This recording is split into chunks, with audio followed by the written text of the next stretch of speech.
தமிழ்நாட்டுல ஜூலை 31க்கு அப்புறம் broiler chicken விற்கிறதுக்கு தடை அப்படிங்கிற மாதிரி சொல்றாங்க. தமிழ்நாட்டுல என்ன பிரச்சனை, எதுக்காக திடீர்னு இந்த மாதிரி ஒரு தடை போட்டிருக்காங்க அப்படிங்கிறத ரொம்ப டீட்டெயில்டா எக்ஸ்பிளைன் பண்றேன். வீடியோவை ஃபுல்லா பாருங்க. வணக்கம், நான் ஆனந்த்.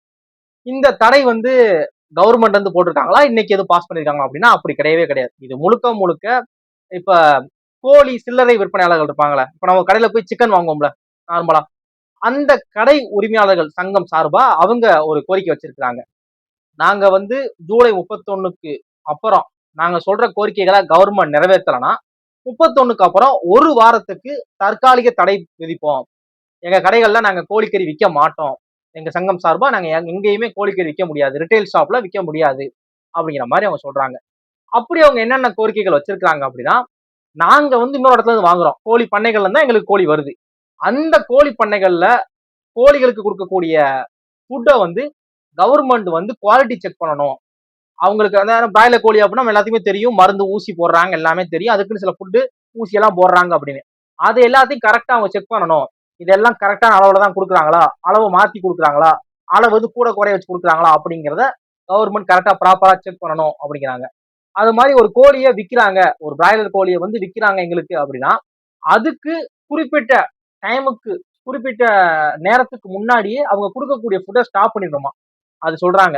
அதை அவங்க கரெக்டா ஃபாலோ பண்றாங்களா அப்படிங்கிற இந்த மாதிரியான விஷயங்கள் எல்லாத்தையுமே கவர்மெண்ட் ஃபாலோ பண்ணணும்.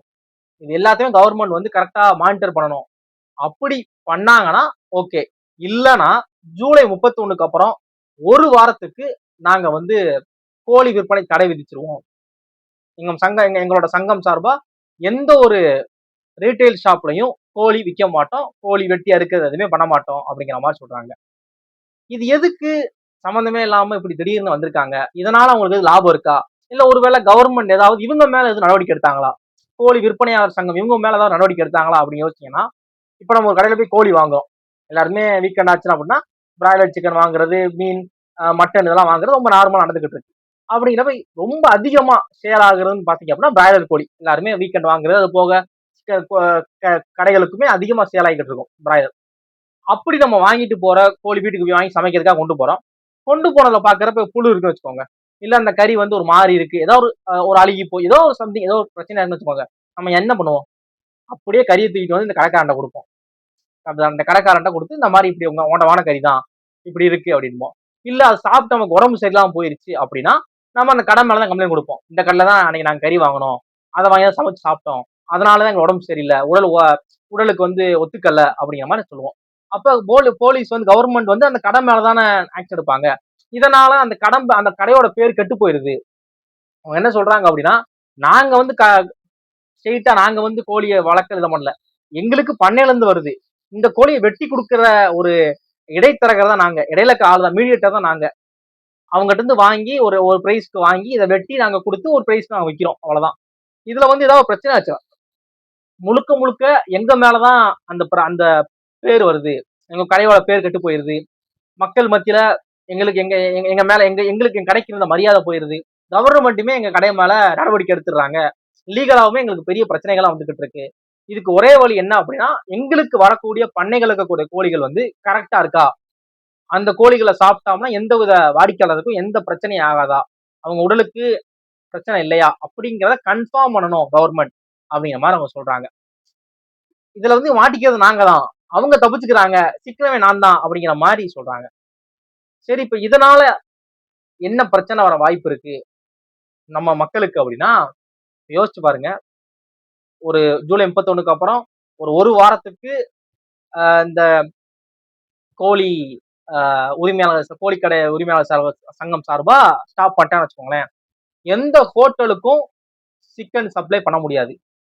நம்ம நார்மலா சாப்பிடுற சிக்கன் 65, ஃபாஸ்ட் ஃபுட் கடைகள், சிக்கன் குருமா, சிக்கன் குழம்பு, இந்த மாதிரி சிக்கன் கிரேவி, இதெல்லாம் இந்த ஹோட்டலுக்கும் சிக்கன் சம்பந்தமா எந்த இதுவுமே போக முடியாது. நிறைய கடைகள்ல, அதிகமான கடைகள்ல ரொம்ப சீப்பா இருக்கிறது அப்படின்னா சிக்கன் தான் இருக்கும். மட்டன்லாம் ரொம்ப ரேர்னு வச்சுக்கோங்க, மட்டனுக்கு பதிலா வேற ஏதாவது கூட மாத்தி கூட போடுறாங்க. ஆனா சிக்கன் ரொம்ப காமன், எல்லா கடைகள் இருக்கும். சிக்கன் ரோஸ்ட்பாங்க, சிக்கன் 65பாங்க, சிக்கன் சிக்கன் ரைஸ் அப்படின்லாம் போய் எல்லா கடையிலுமே சிக்கன் ரொம்ப நார்மலா இருக்கும். அப்படிங்கிறப்ப இதெல்லாம் ஸ்டாப் ஆயிருச்சு அப்படின்னா இந்த கடைகளுக்கு அதை நம்பி வர கஸ்டமருக்கு அவங்களுக்கு இருக்காது. சிக்கன் தர்ப ஃபுல்லா ஸ்டாப் பண்ணிட்டோம் அப்படின்னா என்ன பண்ணுவாங்க அப்படிங்கிற மாதிரி இருக்கு. இன்னொன்னு இந்த சங்கத்துல பதிவு பண்ணாத நபர்களோ இல்ல சம்பந்தமே இல்லாம இதை வந்து திருட்டுத்தனமா விற்க நினைக்கிறோம் என்ன பண்ணுவாங்க, இந்த கோழி வந்து இப்ப டிமாண்ட்ல போய்கிட்டு இருக்கு அப்படிங்கிறப்ப ஒரு வாரத்துக்கு டிமாண்ட்ல நாங்க சங்கம் சார்பா நாங்க போராட்டம் பண்றோம்னா ஒரு வாரத்துக்கு எங்கேயும் விற்க மாட்டாங்க. அந்த டைம்ல இந்த மாதிரியான திருட்டு சந்தையில விற்கிறதுக்கு வைப்பாங்க. அவங்க என்ன பண்ணுவாங்க, எக்ஸ்ட்ரா ரேட்டை பல மடங்கு கூட்டி வைப்பாங்க. இப்ப நார்மலா பாத்தீங்க அப்படின்னா கோழி ரேட்டு 200க்கு மேல போயிடுச்சு போனோமா நினைக்கிறேன். 200 மேல போயிடுச்சு கிலோ. அப்படிங்கிறப்ப அதை அவங்க கூட்டி விற்பாங்க. கிட்டத்தட்ட பிராய்லர் கோழியோட ரேட்டை வந்து நாட்டுக்கோழி ரேட்டுக்கு விற்பாங்கன்னு வச்சுக்கோங்களேன்.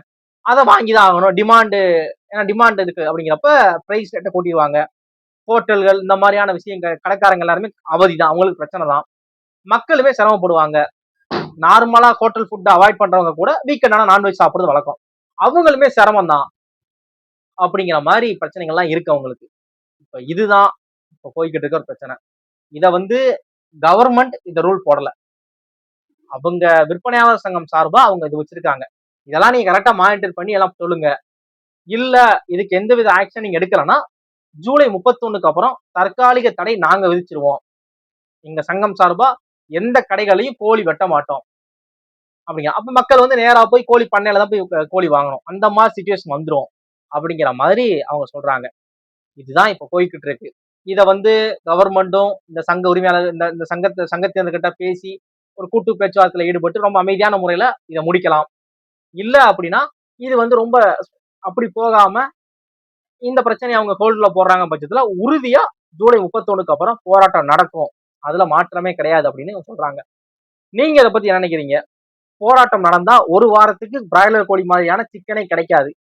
இந்த டைம்ல ஒரு சிக்கன் பிரியர், நான் வந்து ரெகுலரா சிக்கன் ரைஸ் சாப்பிடுவேன், வீக்கெண்ட் ஆச்சுன்னா நான் வந்து இது சாப்பிடுவேன், நான் வந்து சிக்கனை வந்து எப்பவுமே ரெகுலரா எடுத்து ஒரு சைட் டிஷ்மா எடுக்கக்கூடிய ஆள் அப்படின்னா உங்களுக்கு இது எப்படி அஃபெக்ட் ஆகும் அப்படிங்கிறத மறக்காம கமெண்ட் பண்ணுங்க.